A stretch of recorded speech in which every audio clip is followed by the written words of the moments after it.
It's Alonzi. Hello, everyone. I know, it's just the three of us again.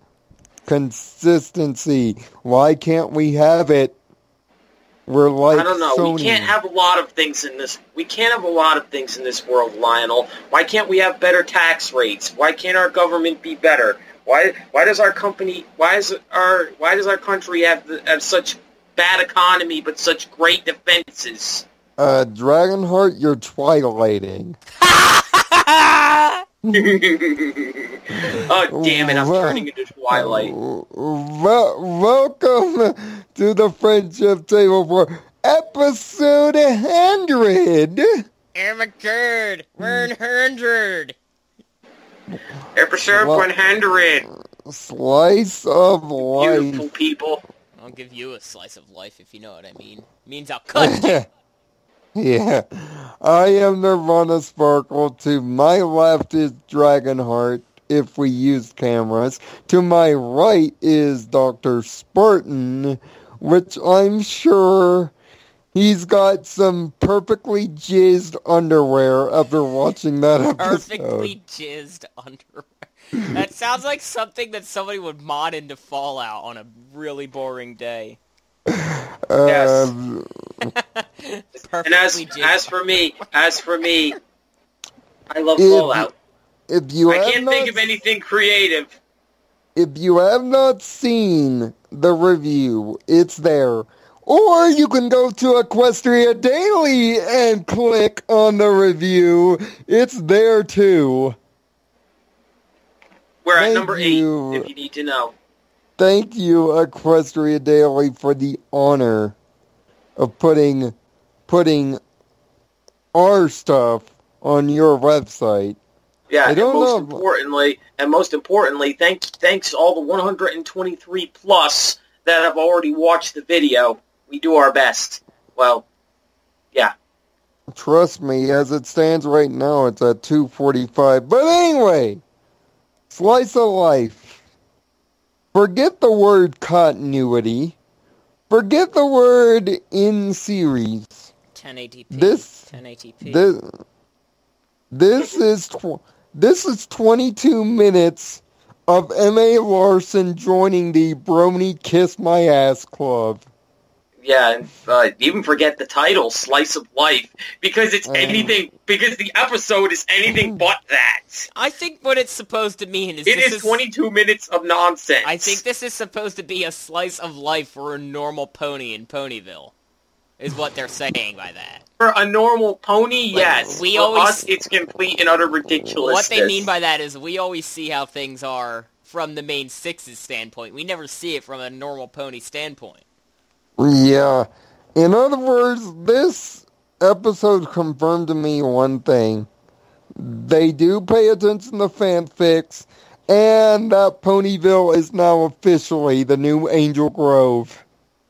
Yes, Ponyville is now... No, Ponyville, fuck that. Ponyville is better than Angel Grove.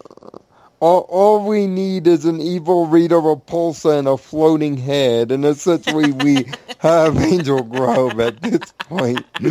Yeah, probably. But considering in a town like this, it probably wouldn't be shocking, considering the shit that goes on in this town. I mean, a bumblebear. Bugbear, rather, a bear bugbear. What the fuck did they call it? A bear bug, that's what they called it, but I coined the term bumblebear. M.A. Larson, what were you smoking? Yeah, it's just what I was thinking. What the hell kind of drugs were they on to think up this shit? I mean... Smoke weed every day. Damn, son, where'd you find this? And the thing I don't get is that Twilight, you got rid of an Ursa Minor easily before you even were a princess, and yet it took you all day to fight this thing off. Yeah. Meanwhile... I have to wonder if that was even in and of itself another Doctor Who reference, because there was an episode where there was a giant wasp.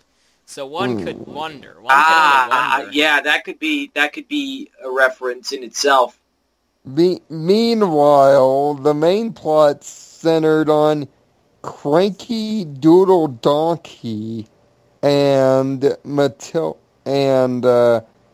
his fiancée finally getting married. And all the sub-ponies they're in, starting with Ditsy Doo, or as Hasbro likes to call her, Muffins! And even though they said to us that we can still call her Derpy if we want. Yeah, I honestly will always call her Derpy simply because all the merchandise calls her Derpy. Same here. Yeah, same here. Merchandise calls her Derpy, but on the show they have to think of a different name. And leave it to Miss Hooves to misplace the RSVPs and have them on the wrong date, which sets up the episodes. But then she gives him a basket of muffins, so everything's okay.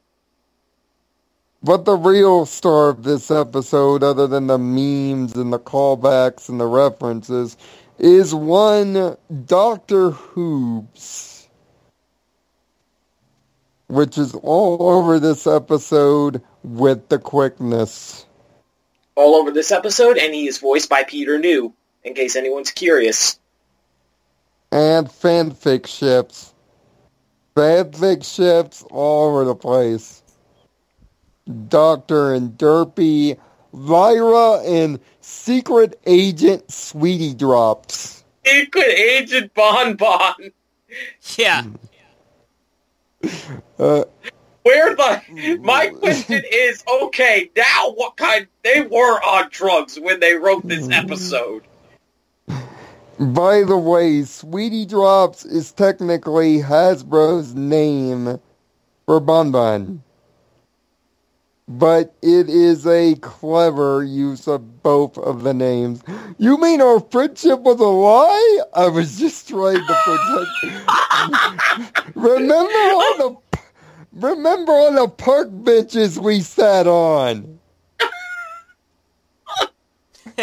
Yeah, about I'm sorry, this was me the whole episode. This was me the whole time, just clapping at the fucking brilliantly funny writing.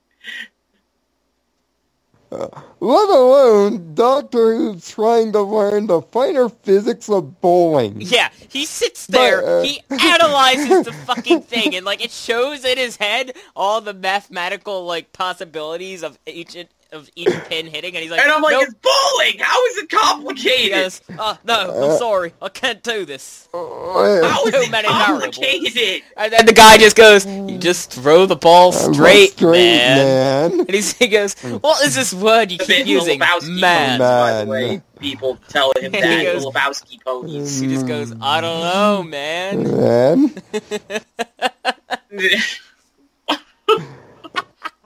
And then probably the best part of the whole episode, and the one that fucking stole the whole show, was one very special pony DJ and her best friend. Final Scratch and Octavia riding on a subwoofer supercar. No, it's called the Wubsmobile. You will say that term and you will like it. No, I will not. You know what I like to call it in reference to Mad Max? It's the fucking Doof Wagon. Yeah. Okay, I can settle for that. And that name is not mediocre. But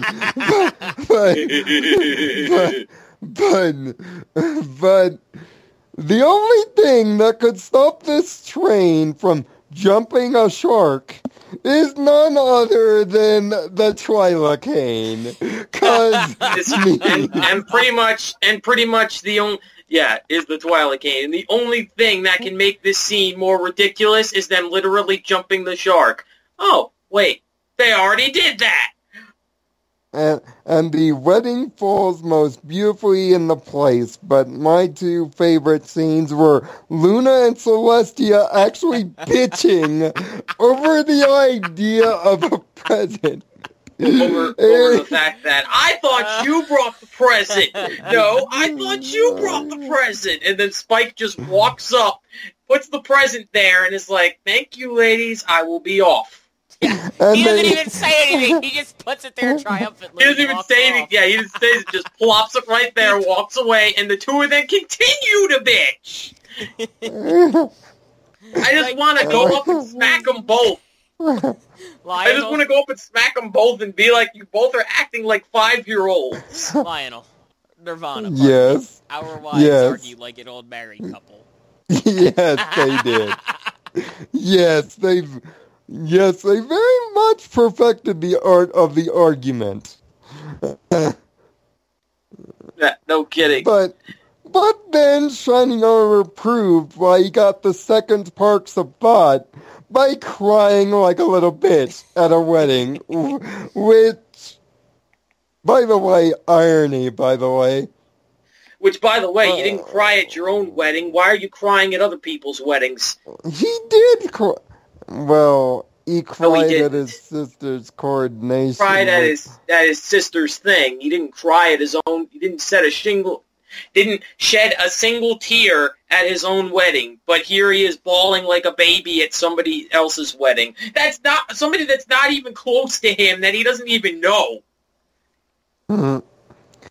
And I just feel bad for the poor changeling in the audience. Yeah, the one changeling that's sitting there. At first, I thought that joke was out of place, but then I finally got it, and I was like, "Damn!" He's like, that changeling is just sitting there, like, I'm just here for the food.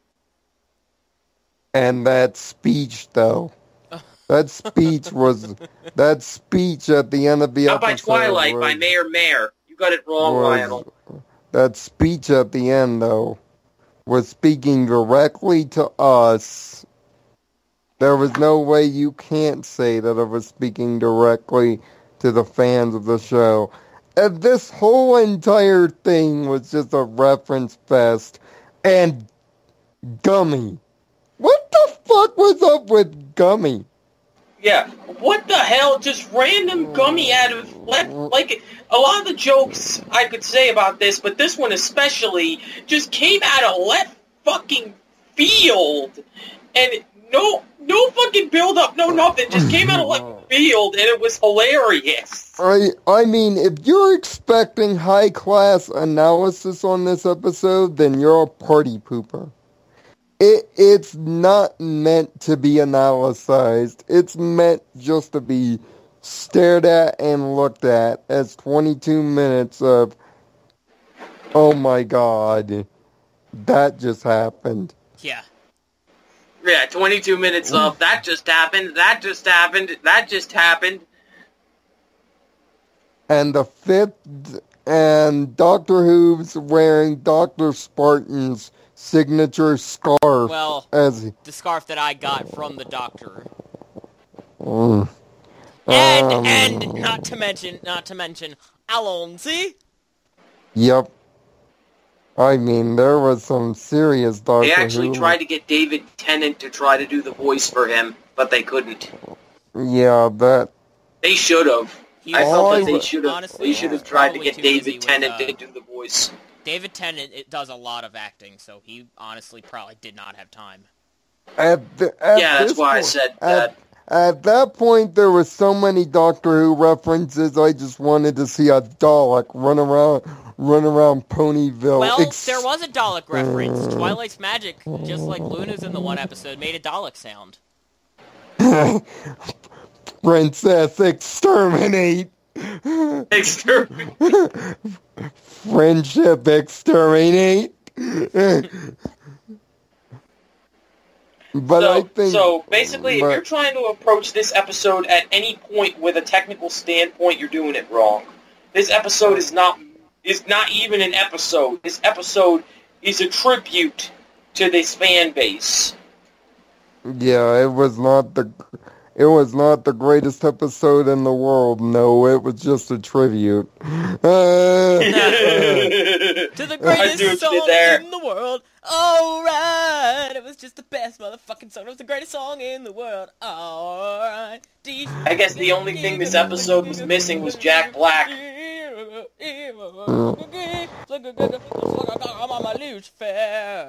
do you think, Tyler?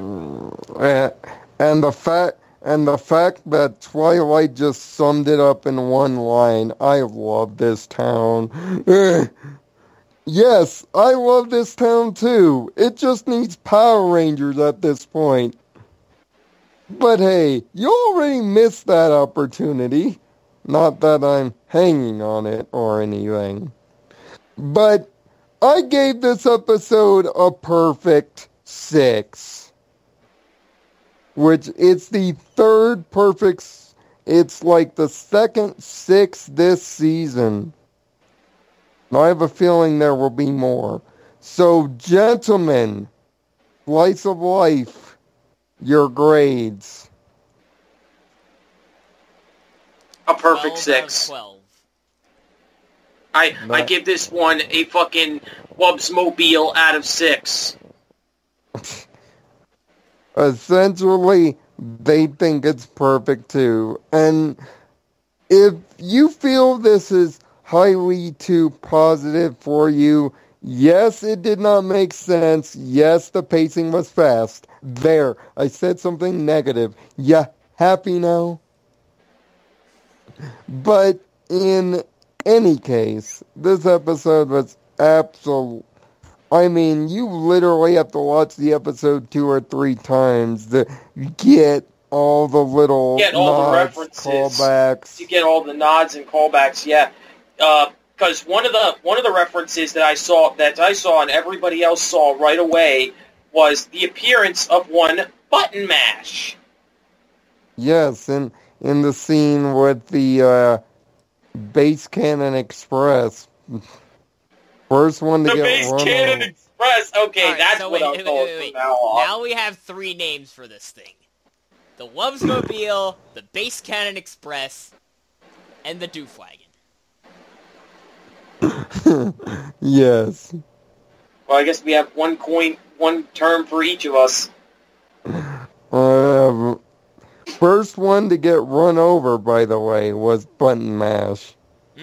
Yeah, which nice job, Vinyl. Nice job hitting running a 5-year-old.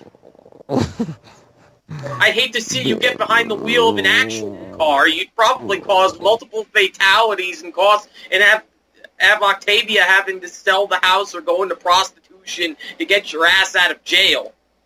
The only sad thing is no Snowdrop reference. You couldn't have Snowdrop just float on by.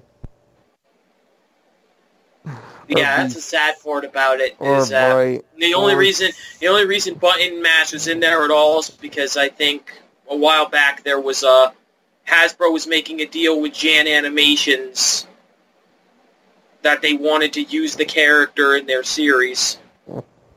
I mean, tell us what you thought of the episode. I mean, this is just us having just a blast, but I'm going to end this podcast on this one question. Now that we're 100 in, what do you guys want them to do going forward? Would you love to see more sub-pony stuff? Or was this one episode enough for you guys? Yeah, I'd like to see more if it's written competently. I mean, for me, yes. Especially if it's time and place, it can be done right. Like, I especially want more with Agent Bon Snake. I want to see Bon Snake go out on a mission with Lyra, and the weirdness that would ensue. Needs to destroy Metal Pony. Yeah. Seeing that they already made the reference to the box, I'm surprised they didn't have Bon and fucking Snake gear with an eye patch on. They should have had her put it on an eye patch instead of the sunglasses. It would have been fucking hilarious. Yeah, you know. I mean, seriously, it's just so crazy that this show is at 100. It doesn't feel that way. No, it doesn't. It happened in such a short amount of time. Like, the show's popularity happened in such a short amount of time. It gained it in like 1 or 2 years.